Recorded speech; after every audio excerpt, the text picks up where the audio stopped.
도움이 될 것 같은 그런 얘기입니다. 자, 오늘도 우리가 사도행전 9장을 살펴보겠는데, 사도행전 9장은 기독교 역사의 한 획을 긋는 전환점이 되는 인물로서 사울이라는 사람이 등장을 합니다. 그래서 이 사람의 회심에 대한 내용이 기록되어 있는데, 이 사람은 유대 교인이고 열렬한 히브리주의자였는데 단순히 관념적인 사상가든지 어떤 언어적 유희를 즐기거나 관념적인 어떤 유희자가 아닌 위대한 종교적 열정을 가진 사람이었기 때문에 이 사람은 일단 이것이 진리다, 이것이 옳은 것이다 하면은 뒤도 안 돌아보고 물불 가리지 않고 그것을 밀고 나가는 아주 불같은 아주 적극적인 성격의 사람이었습니다. 그래서 그런 사람이었기 때문에 나사렛 예수를 믿는다라는 그 나사렛 당이라고 통칭되는 교회 그리고 성도들을 그냥 둘 수가 없었기 때문에 전부 잔멸해 버리려고 작정을 했던 것이고, 그렇게 하는 것이 가장 정의로운 것이라고 생각을 했어요. 그리고 그 일을 열정적으로 실행하는 실천적 사상가로 생활했던 사람이 바로 사울입니다. 그런 사울이 다메섹 도상에서 실제로 예수님의 찬란한 광채를 목격을 하고 큰 혼란 가운데 빠져서 지금까지 자기가 믿고 했던 신념 그리고 거기에 따른 행동에 큰 착오가 있었던 것을 깨닫게 됩니다. 그리고 그것이 얼마나 큰 죄악이었는가를 생각하면서 새로운 빛에 의해서 자기의 사상체계를 이제 전체적으로 다시 재조명해보고 정비하는 일이 생겼습니다. 그래서 그가 다메섹으로 들어갔을 때 아나니아라는 제자가 와서 여러 가지를 가르쳐주고, 그리고 또 주의 말씀을 전하는 것을 듣고 일어나서 거기서 세례를 받고 이제 음식을 먹고 이제 강건해진 다음에 즉시로 나가서 유대인들이 모이는 여러 회당을 돌아다니면서 예수가 하나님의 아들 되심, 예수가 그리스도 되심을 전파하기 시작했습니다. 그래서 오늘 우리가 읽은 본문은 그 이후 사울의 행적을 기록한 것인데, 그냥 내용적으로 보면은 시간적으로 연속적인 것처럼 보이지만 사실은 그 사이에 상당한 시간적인 간격이 있다는 것을 여러분이 염두에 두시고 보시면 좋겠습니다. 자, 우리 다시 한번 사도행전 9장 23절에서 30절까지 읽어보십시다.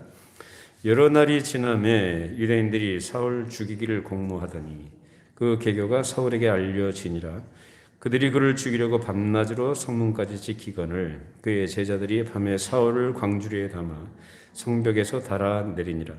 사울이 예루살렘에 가서 제자들을 사귀고자 하나 다 두려워하여 그가 제자됨을 믿지 아니하니 바나바가 데리고 사도들에게 가서 그가 길에서 어떻게 주를 보았는지와 주께서 그에게 말씀하신 일과 다메섹에서 그가 어떻게 예수의 이름으로 담대히 말했는지를 전하니라. 사울이 제자들과 함께 있어 예루살렘에 출입하며 또 주 예수의 이름으로 담대히 말하고 헬라파 유대인들과 함께 말하며 변론하니 그 사람들이 죽이려고 힘쓰거늘 형제들이 알고 가이사랴로 데리고 내려가서 다소로 보내니라. 그래서 여러 날이 지났다고 했는데 상당한 시간이 지났다는 것을 가리킵니다. 그것은 곧 무슨 얘기일까요? 여러 날 동안, 즉 상당한 시간이 지난 동안 사울이 뭘 했다는 얘기예요? 복음을 전했다는 얘기가 되겠죠. 그때 유대인들이 사울을 죽이려고 하니까 그의 제자들이 밤에 사울을 광주리에 담아서 달아 도피하도록 했습니다. 그리고 26절에 보면 이어지는 26절을 보시면 사울이 예루살렘에 갔다고 했는데 그냥 바로 예루살렘으로 간 것처럼 보이지만 그 사이에 약 3년간의 공백기가 있었다는 것입니다. 그래서 사울이 나중에 사도 바울로서 그가 갈라디아서를 기록할 때 그 내용을 진술합니다. 자, 갈라디아서 1장 15절에서 19절 말씀 읽어보시죠.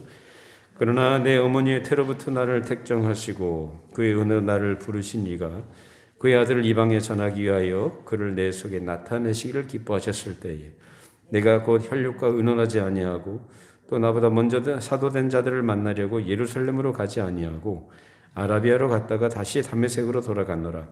그 후 3년 만에 내가 게바를 방문하려고 예루살렘에 올라가서 그와 함께 15일을 머무는 동안 주의 형제 야고보 외에 다른 사도들을 보지 못하였느라. 자, 사울이 처음에 회심하고 즉 회개하고 나서 다메섹에 들어갔다가 거기서 어디로 갔습니까? 아라비아로 갔다고 합니다. 그래서 아라비아로 갔다가 다시 어디로 들어갔냐? 다메섹으로 왔어요. 그러니까 다메섹으로 오니까 그동안 이 사울을 괘씸하게 생각하고 있었던 이 유대인들이 그가 다시 돌아가서 열심히 복음을 전파하니까 어떻게 하려고 했다고 그래요? 죽이려고 했다고 합니다. 그런 상황에서 그의 제자들이 그를 광주리에 담아서 성 밖으로 달아내려서 도피하도록 했다는 거예요. 그러니까 사울이 예루살렘에 올라간 것은 이 회심 후, 즉 26절에 예루살렘 올라갔다고 했잖아요. 그러니까 그것은 회심 후 몇 년요? 3년. 3년 후에 올라간 얘기가 되는 것입니다. 그것을 26절에서 말하는 거예요. 자, 이것이 대략적인 사울의 회심 이후 일어난 일들의 요약인데, 이제 중요한 것은 우리가 앞서서 쭉 살펴봤습니다만 그가 철석같이, 그럼 뼛속까지 뭐라고 했습니까? 히브리주의자라고 그랬어요. 뼛속까지. 그야말로 조금도 흔들림이 없는, 목숨을 내널고까지 걸면서까지 그 신념과 확신을 지켜나갔던 그 사람과 사울이었는데, 이 사람이 그 히브리 사상에서 돌이켜서 참으로 모든 것을 충족하고 완전 진리가 되시는 예수 그리스도의 하나님의 아들 되심을 나타내는 기독교 사상을 확립했다는 것. 그리고 그가 그것을 역사 속에서 전달해 나간 문제가 중요한 것입니다. 이것은 무슨 얘기냐면 하나님께서 이 사울이라는 사람을 창세 전부터 그리고 어머니의 모태로부터 선택하셨다. 그렇게 해서 복음을 전하는 그러한 구원 역사에 쓰임받는 그릇으로 쓰셨다는 것이 중요한 것이죠.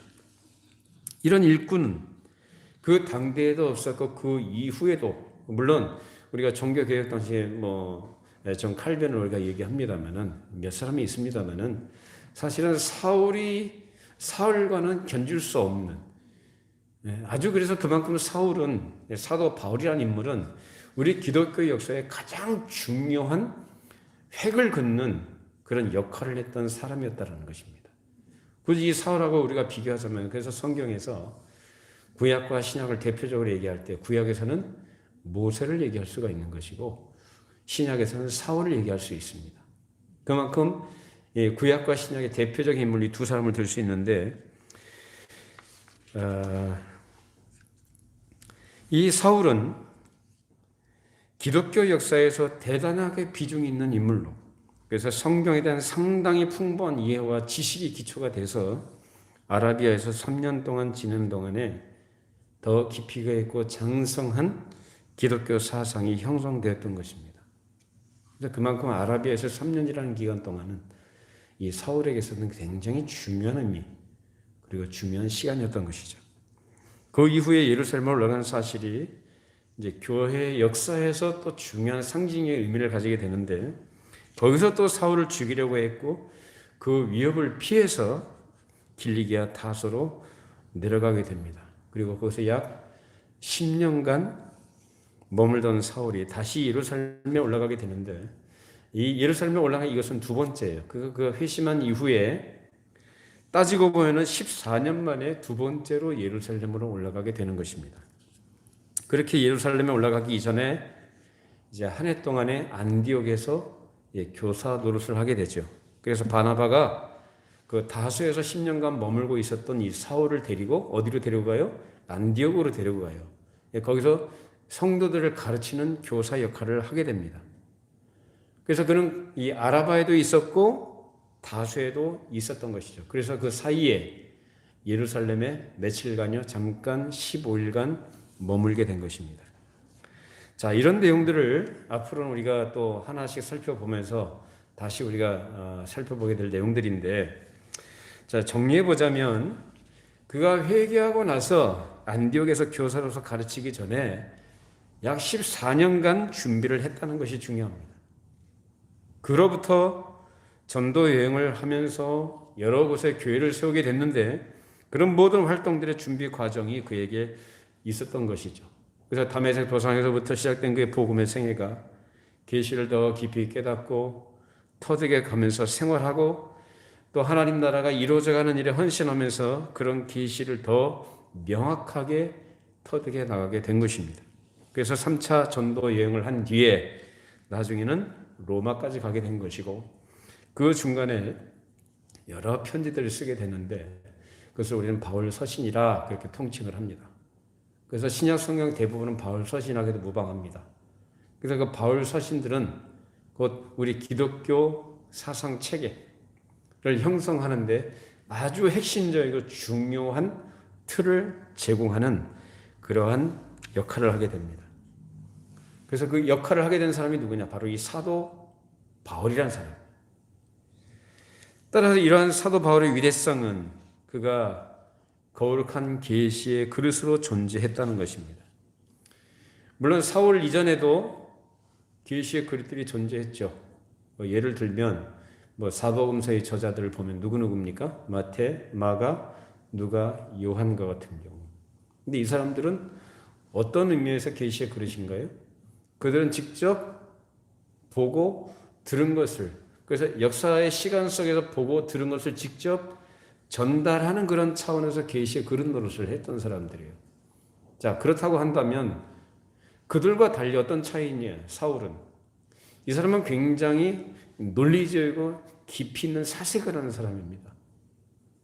그가 단지 보고 들은 것을 전달하는 차원이 아니라, 그것뿐만 아니라 그가 보고 들은 계시를 어떻게 해요? 깊이 생각을 하는 거죠. 그리고 아주 논리적으로 체계적으로 어떤 결론을 이루어내는 그런 명석한 천재성을 갖고 있었으면 하는 바로 이 사울입니다. 이 사람을 누가 쓰신 거죠? 네, 하나님께서 그렇게 쓰신 거예요. 그런 의미에서 생각해 보자면 그런 과거에 다른 계시의 그릇들과 달리 이 사람은 그런 용도로 하나님께서 특별한 은사를 주셔서 그러한 일들을 하도록 하셨던 것입니다. 그래서 모세와 같은 경우인데, 모세는 이제 구약의 율법을 받은 사람이고, 그 율법을 조직하고 그것을 체계 있게 정리해서 드러내는 일을 모세가 했다고 한다면, 사울은 훨씬 사색적이고 논리적인 추리로 엮어낸 결과가 체계적이고 종합적인 위대한 기독교 교리들로 나타나게 된 거예요. 그래서 그것을 집대성한 것이 로마서입니다. 이 로마서 여러분, 우리 과거에 교회에서 몇 년에 걸쳐서 강의를 한 적이 있습니다. 그때 저도 참 많이 은혜를 받았고 부족한 부분들이 많이 채워지는 그런 일들이 있었어요. 로마서는 굉장히 중요한 우리 기독교 사상을 다루고 있는 성경인 것입니다. 이처럼 하나님께서는 이 사울이라는 사람을 통해서 그런 우리가 오늘날 믿고 또 더 알아가도록 하나님을 알아가는 지식의 어떤 보고로서 성경을 기록하도록 하는 일에 이 사람을 쓰신 것입니다. 이것은 단순한 인간의 사상체계가 아니라 하나님께서 사람에게 알기를 원하시는 가장 바른 사상체계, 곧 진리의 사상체계라고 하는 것입니다. 그것을 하나님께서는 깊이 생각하는 사람에게 추론과 추리하는 과정을 통해서 비로소 깨닫게 만들어 놓으신 것입니다. 여기 바로 바울 신학이라고 하는 것이 갖고 있는 굉장히 중요한 논리적인 특성들이에요. 자, 그러면 우리가 그것을 가지고 있고 우리가 그것을 배우고 듣고 하는 일에 있어서 우리가 어떤 마음과 태도를 가져야 될까가 또 중요하겠죠. 그냥 아무 생각 없이 그냥 앉아서 듣는다고 해서 그냥 다 알아지는 게 아니라는 거예요. 하나님께서 바울이라는 사람에게 깊이 생각하도록 하셨고 추론하도록 하셨고 논리적으로 체계적으로 어떤 결과를 내도록 하셨다고 한다면 우리도 역시 하나님께서 주신 말씀이라고 한다면 그것은 어떻게 될까요? 아무 생각 없이 성경 읽거나 들을 게 아니라 생각을 하면서 들어야 되는 거예요. 또 사색도 해야 되는 것입니다. 말씀을 묵상한다라고 하죠.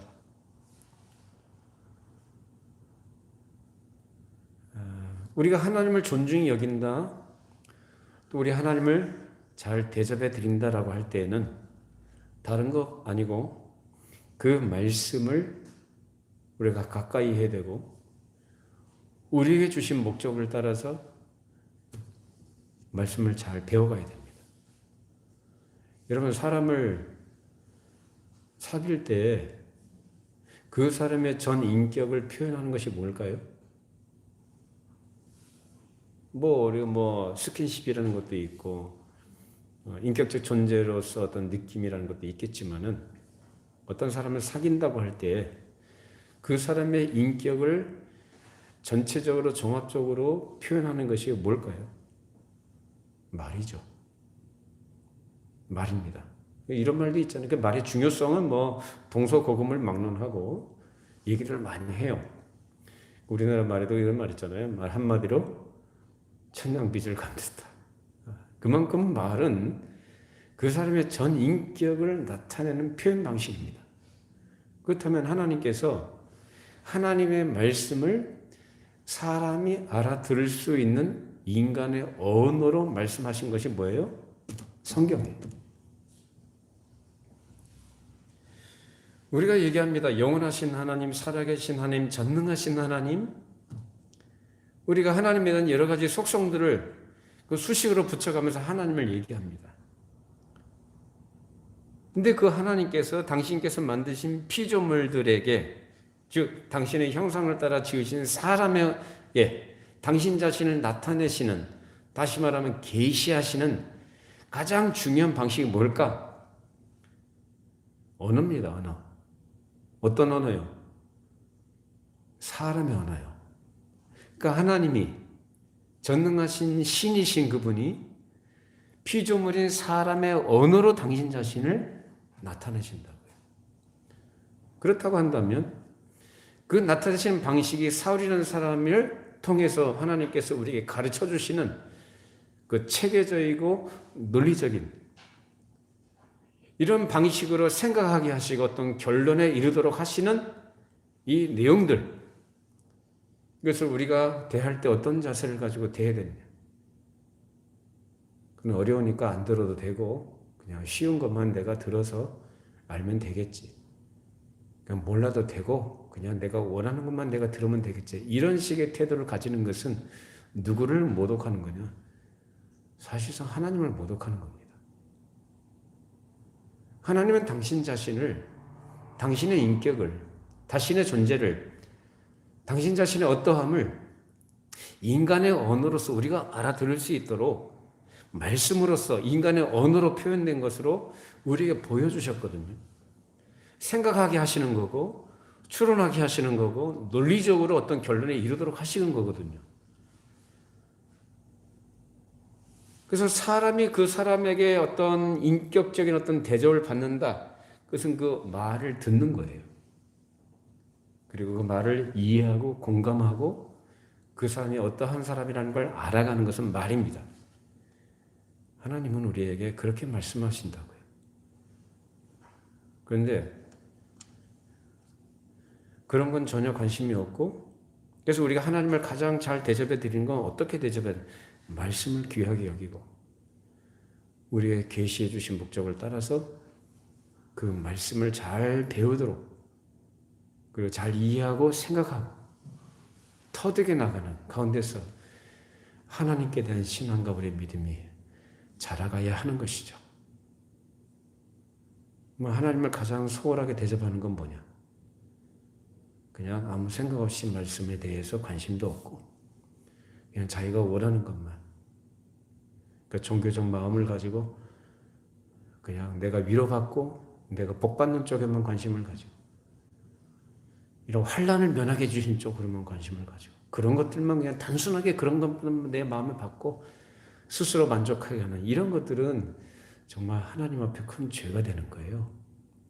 물론 신앙이 어렸을 때야 그런 것들이 필요하고 우리가 힘들고 지칠 땐 그런 것도 필요하지만 궁극적으로 하나님께서 우리에게 당신 자신을 알리시기를 원하는 것은 그런 차원의 문제가 아니에요. 그래서 여러분들이 하나님 말씀을 들으실 때 생각을 잘 하시면서 가볍게 듣지 마시고, 저는 설교하시는 분들이 농담하고 무슨 개그맨 개그하듯이 이렇게 하는 거 보면 이것은 언어적인 유의를 즐기고 하나님의 말씀을 너무 가볍게 취급하는 거라고 생각을 해요. 여러분, 설교는 그게 아닙니다.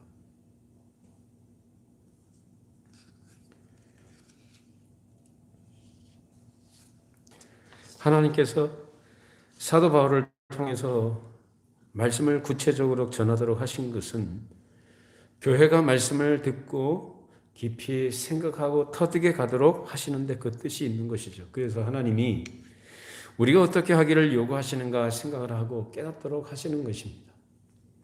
그래서 하나님께서 우리가 어떻게 하기를 요구하시는가 그것을 생각을 하면서 우리가 예배에 참석하고 또 말씀을 듣고 자기의 생활 가운데서 그것을 실천해 나가려고 애를 써야 되는데 그런 것 없이 그저 일주일에 한 번 교회 와서 예배라는 어떤 종교의식의 그것으로 끝낸다면 그것도 필요한 것이고 중요한 내용일 수 있겠지만은 그냥 와서 한 번 예배하고 돌아가는 것으로는 이 혼란하고 어지러운 세상에서 우리를 유혹하고 우리를 공격하는 그런 것들이 참 많은 세상 가운데서 사실상 하나님의 사람답게 믿음으로 세워져 가기가 참 어려운 것입니다.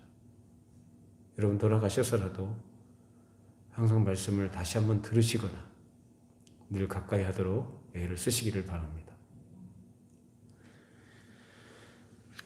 교회가 말씀을 그렇게 중시하고 강력하게 강조하고 밀고 나갈 때는 이것이야말로 교회의 가장 큰 특권이고 의무이기 때문에 그렇습니다.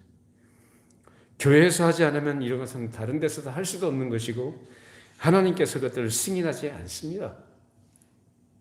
이것은 오직 즉 하나님의 말씀을 해명하고 그것을 전파하는 것은 오직 교회만이 할 수 있는 특권이라는 것입니다. 따라서 이 교회야말로 거룩한 계시의 말씀을 전하는 것이고 진리가 있는 것임을 하나님께서는 가르쳐 주시는 것이죠. 그러면 바울이 그런 위대한 계시를 엮어냈는데 그 계시의 내용은 뭐냐?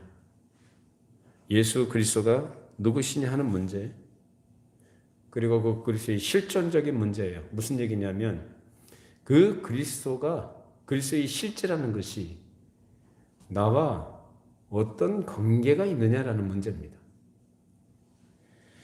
예수님은 우리 안에 내재하십니다. 그리고 초월자이십니다. 믿으십니까? 여기 예수에 대한 이해가 참 많아요. 역사적인 예수, 인류의 위대한 스승으로서의 예수 이렇게 얘기들 합니다. 중요한 것은 그게 아니고 그보다 더 중요한 건 뭐냐? 영원하신 그리스도입니다. 그분은 내 안에 계시며 그리고 또한 하나님이자 사람으로서 우리가 아까 신앙 고백에서 고백했듯이 하나님 보좌 우편에 앉아 계십니다. 그것은 무슨 얘기냐? 온 우주의 가장 중요한 중심에 앉아 계시는 통치자 되심을 그렇게 고백하는 거예요. 그분은 그리고 영원하신 분이다. 그러면 예수님은 지난번에 말씀드린 것처럼 그러면 영으로 계시는 분이냐? 하나님은 영이시니 했으니까 하나님은 그러면 우리 같은 육체가 없으시다. 그러면 예수 그리스도는 그분이 아니다라는 거예요. 예수 그리스도는 하나님 보좌 우편에 앉아 계시되 어떻게? 어떤 존재를? 하나님이자 사람으로. 다시 말해 God, man, 신인. 우리처럼 이 땅에 계셨을 때 가지셨던 그 육체를 가지시고 십자가에 달리시고 부활하신 그 육체를 가지시고 신령한 몸을 가지신 하나님이야. 또는 하나님이자 사람으로서 하나님 보좌 우편에 계신 줄로 믿습니다. 그걸 여러분이 바르게 아셔야 돼요. 이런 사실을 계시 가운데서 사울을 통해서 명백하게 드러내시고 가르쳐 주셨는데, 그러나 그렇게 그리스도께서 존재하시는 동시에 그 존재가 실제적으로 이제 역사 위에 어떤 식으로 나타나느냐라는 문제가 중요할 텐데, 그것은 그리스도의 신령하고 거룩한 몸이 이 역사 위에 실제적으로 나타나 있다는 것입니다. 그것이 뭐냐? 교회예요. 교회는 단순히 무슨 다른 종교들처럼 사람들의 모인 집합체라든지 조직을 이루고 있는 단체가 아닙니다. 하나님 보좌 우편에 앉아 계신 그분이, 실존하시는 그분이 아까 우리가 얘기했듯이 내 안에 내재하시면, 그 내재하신다는 것은 그분이 나와 어떤 관계가 있다는 얘기예요. 내가 그분과 연합된 관계라는 것을 얘기합니다. 그래서 그 시간 속에 역사의 위에 실존하는 그 실체로 존재하는 것이 뭐냐? 그리스도의 몸이 교회라고요.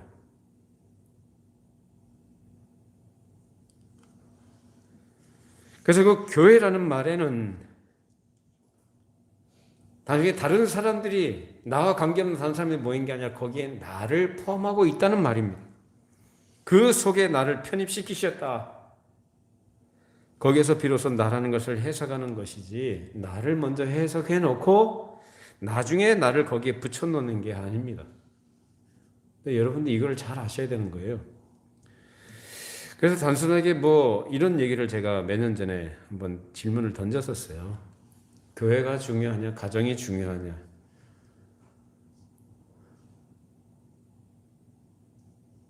사실 가벼운 질문 아니거든요. 그런데 교회가 뭔지를 모르니까 인간적인 생각으로 얘기하시는 분들이 계세요. 가정이 중요하지 않냐라고. 물론 아주 깊은 밀접한 관계가 있죠. 가정도 교회니까. 그런데 그가 말하는 가정이 중요하다는 건 그런 의미에서의 중요함을 말하는 게 아니고, 조직체로서의 교회보다는 나와 함께 한솥밥을 먹고 있는 가족이 더 중요하다, 그런 의미로 얘기하는 거죠. 아주 교회가 뭔지를 이해가 없는 거예요.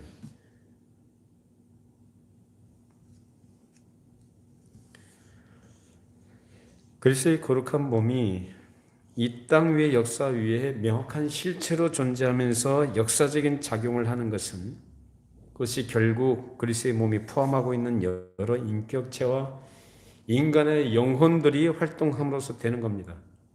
거기에서 비로소 나라는 개인의 문제가 의미가 있는 것이고 가치가 있는 거예요. 내가 먼저고 내가 먼저 중요하고 내 존재가 먼저 얘기가 된 다음에 교회를 얘기하는 게 아니고, 집합체, 즉 하나님께서 택하신 백성들, 구원받은 그리스도의 몸을 이루도록 부름받은 그런 사람들, 그러한 교회가 먼저 얘기가 돼야 되는 것이고, 거기에 나는 뭐예요? 편입되어진, 그리스도의 몸에 붙여진, 이해가 되십니까? 그리스도의 몸에 붙여진 분자로서 의미가 있다는 거예요.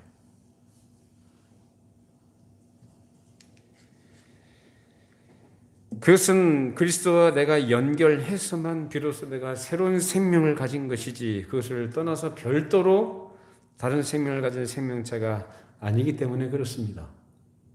그러니까 내가 존재로서 의미가 있고 가치가 있는 것은 내가 나로서 존재하기 때문이 아니라 누구에게 붙여졌기 때문에, 예수 그리스도에게 붙여졌기 때문에. 믿으십니까? 예수님께서 요한복음 15장에서 분명히 말씀하십니다. 요한복음 15장 5절 6절 읽어보시죠.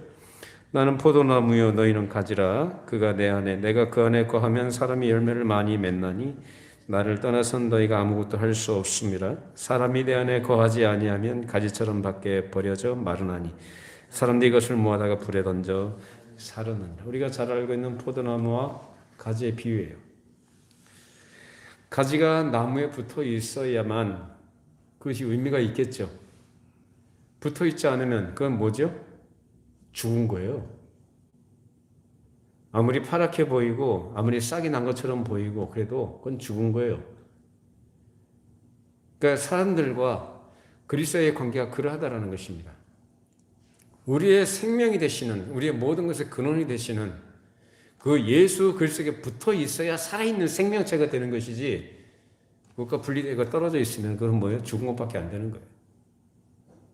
죽은 상태에 무슨 열매를 맺습니까? 그 열매라는 것은 가시덤불과 엉겅퀴로 표현된, 세상에서 사람들이 그렇게 그리스도의 생명 없이 살아가는 사람들이 그렇게 가치 있게 여기는, 그가 갈망하고 있는, 소원하고 있는 세상의 부귀 영화, 그런 것들이 생명이 있습니까?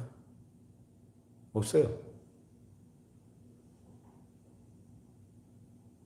우리 존재의 의미와 가치는 내가 예수 그리스도와 붙어 있는 가운데서 의미가 있는 것입니다. 그것이 생명이에요. 그렇게 하나의 영혼이 하나님의 백성으로서 활동하는 데 필요한 것이 그리스도의 연합으로부터 시작된 것이요, 그것이 한 인격이라고 표현하는 것입니다. 그렇기 때문에 땅 위에서 가장 중요한 사상은 그리스도의 몸인 교회라는 것입니다. 그 교회라는 이름을 쓸 때는 그 존재의 의무와 존재의 가치, 존재의 기능과 역할이 더 중요한 문제인 것이고, 여기에서 그리스도께서 직접 역사하시고 작용하신다 할 때는 그분이 바로 교회의 머리로서 존재하신다는 겁니다. 자, 골로새서 1장 18절 말씀 읽어보십니다. 그는 몸인 교회의 머리시라. 그가 근본이시요 죽은 자들 가운데서 먼저 나신 이시니 이는 친히 만물의 으뜸이 되려 하시며. 교회를 그리스도의 몸이라고 할 때 그것은 유기적 조직체라는 의미도 있는 것이고, 또한 교회의 머리는 곧 수령이라는 의미도 있는 것입니다. 교회의 머리, 수령. 우리가 북한의 김일성을 뭐라고 합니까? 수령이라고 하자. 머리란 얘기입니다. 그래서 그리스도는 교회의 수령이다. 따라서 교회는 조직체로서 하나의 몸인 것이고, 그래서 우주적 교회는 하나인 줄로 믿습니다. 지역마다 교회가 다 있습니다만은, 그래서 우주적 의미에서 그리스도를 머리로 하는 한 몸이란 얘기예요. 그래서 그 속에 많은 인격자들, 즉 인간들이 살고 있는 것이고, 영혼으로 존재하며 그 위에 그리스도는 머리로서, 즉 수령이요 최고 원수로서 친히 통치하신다는 겁니다. 그러므로 그것이 곧 은혜의 왕국인 것이고, 그리스도는 은혜의 왕국의 왕으로 계시며, 그 은혜의 왕국이 이 땅 위에 하나의 왕국으로서 종합적인 문화 왕국의 권능을 발휘하면서 역사를 형성해 가는 것입니다. 이것이 우리가 교회를 이해하는 데 가장 중요한 핵심적인 내용입니다. 교회는 단순한 게 아니에요. 이처럼 아주 신비하고 거룩하고 특별한 의미를 가진 것이 바로 교회인 것입니다. 자, 그렇다면 이와 함께 거기에 존재하고 있는 개인이 이 하나님 나라에서 그 나라의 시민으로는 어떻게 살아가야 하는 문제, 그리고 그리스도의 생명을 받은 새로운 사람으로서 어떻게 살아가야 하는 문제가 따라오게 됩니다. 다시 말하면 예수 믿고 구원받으면 끝이 아니라는 거예요. 예수를 믿어서 구원을 받았으면 그것이 끝이 아니라 새로운 시작을 가르치는 겁니다. 여기에서 개인의 구원론을 바르게 생각할 수가 있습니다. 구원론 전체를 볼 때 결국 중요한 것은 한 개인의 구원이 중요한 것이 아니고 그 큰 그리스도의 몸의 완성이 중요한 것입니다. 그래서 그 큰 구원의 그리스도의 몸을 완성하는 일의 한 부분을 우리가 이루고 있는 것이고 역할을 감당해 나가는 거예요. 개인 하나 구원받으면 끝나는 것이 아니고 몇 사람을 구원해서 항상 궁극적인 논리의 귀결이 개인들의 집합이 구원을 받았다는 것이 중요한 게 아니고 어떻게 개인이 전체의 생명에 붙어서 전체의 생명의 한 부분으로서 전체의 생명을 어떻게 완성하느냐 하는 문제가 이 구원론의 종국입니다. 이런 사상을 생각하지 않고 단순히 예수 믿고 죄사함 받고 천국 간다는 식의, 그래서 내가 구원받아서 나중에 좋은 곳으로 간다는 식으로 생각하는 이런 정도에서 머문다면 그것은 하나님께서 사울을 통해서 보여주신 거대한 계시의 내용을 처음부터 오해하는 것이고 적극적으로 좀 외면한 사람들의 종교적인 생각에 불과한 것입니다. 하나님께서 사울을 통해서 하신 위대한 일의 또 한 가지는 단순히 계시를 하나의 사상 체계로만 주신 게 아니라 그냥 반드시 무엇이 있느냐, 우리의 살아있는 새로운 피조물로서 살아가는 생활의 신조로 주셨다는 것.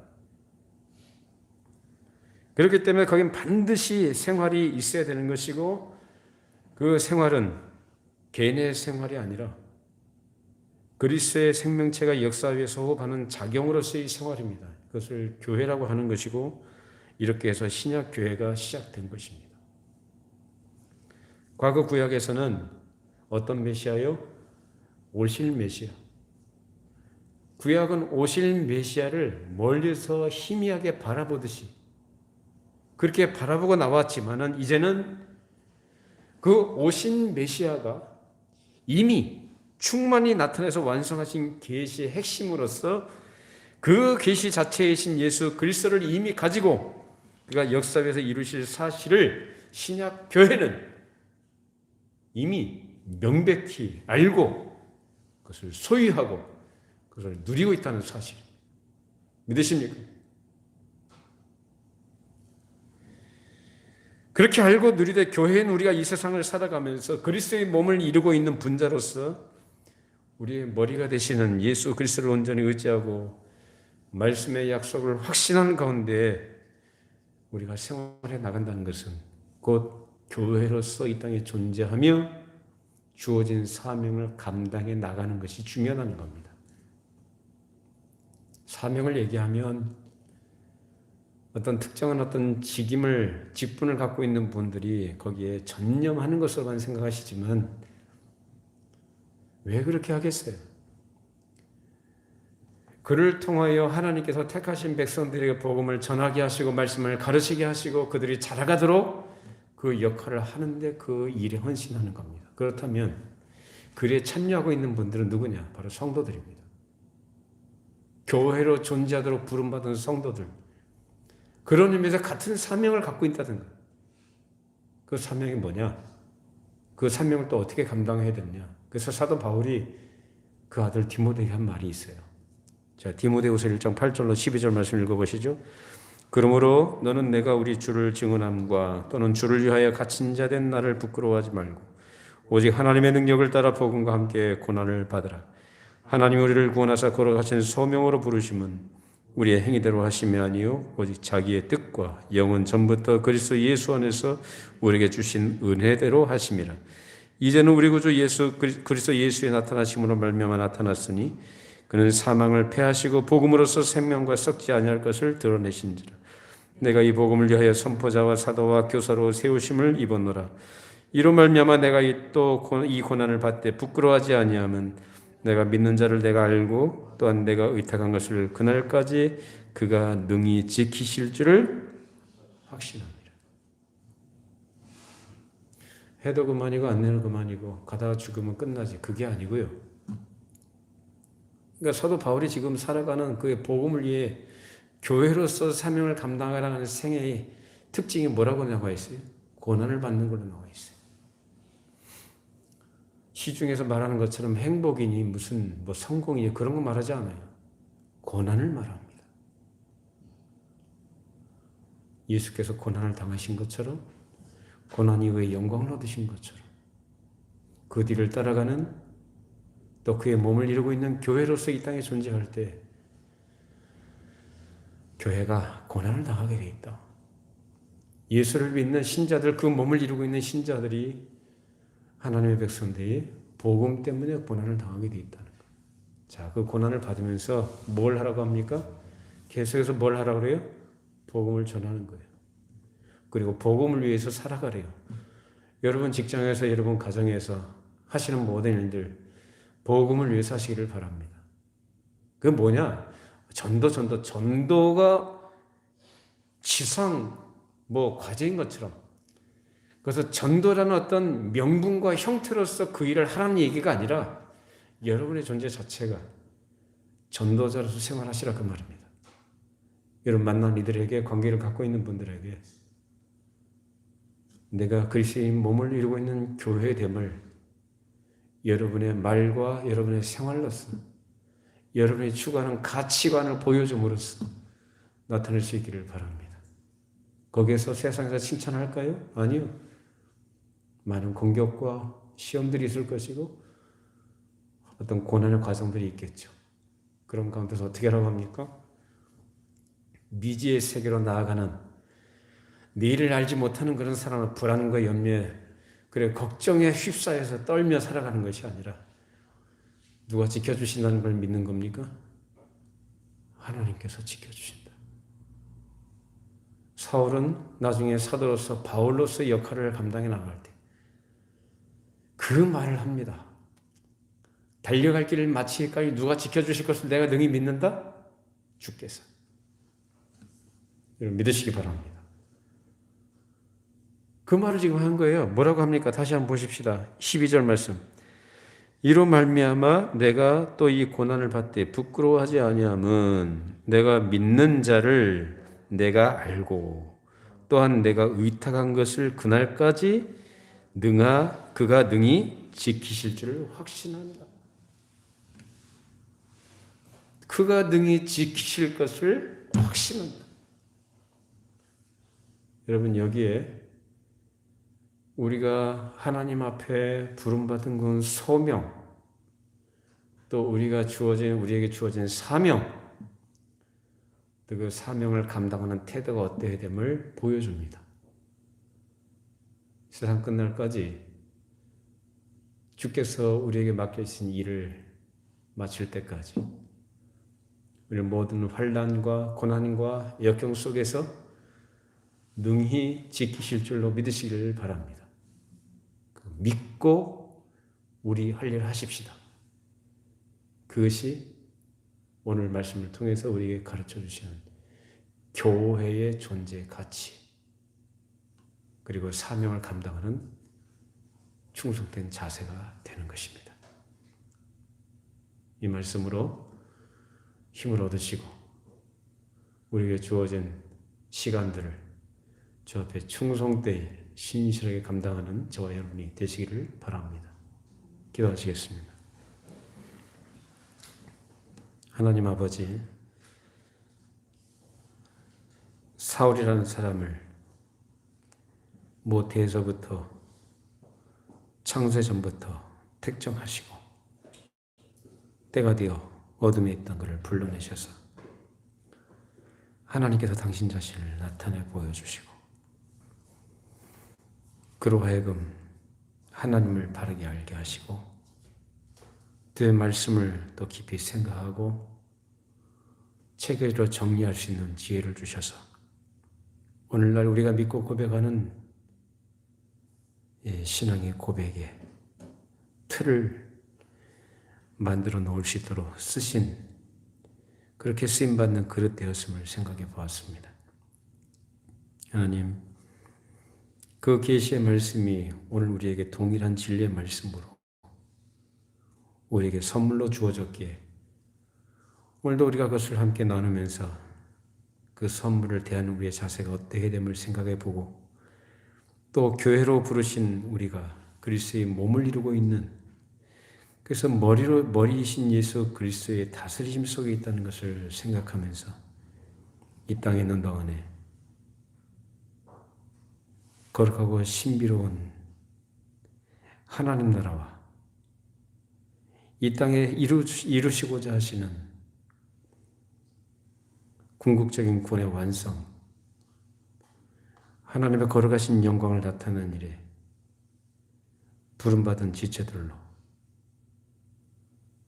우리의 존재와 우리의 삶의 의미가 무엇인지 깊이 생각하게 하시고 언제나 말씀을 따라가게 하시고 말씀을 붙들고 약속의 말씀을 확신하는 가운데 우리에게 주어진 인생을 의미 있고 거룩하게 살아가도록 성령께서 지켜 주시옵소서.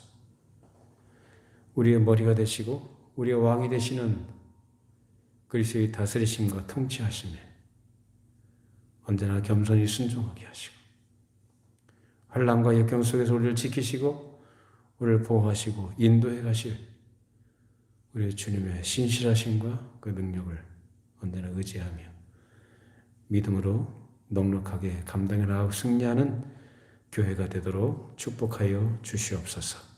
예수님의 이름으로 기도합니다. 아멘. 다 같이 일어나시게 자리에서 일어나셔서 635장 찬송 드리겠습니다.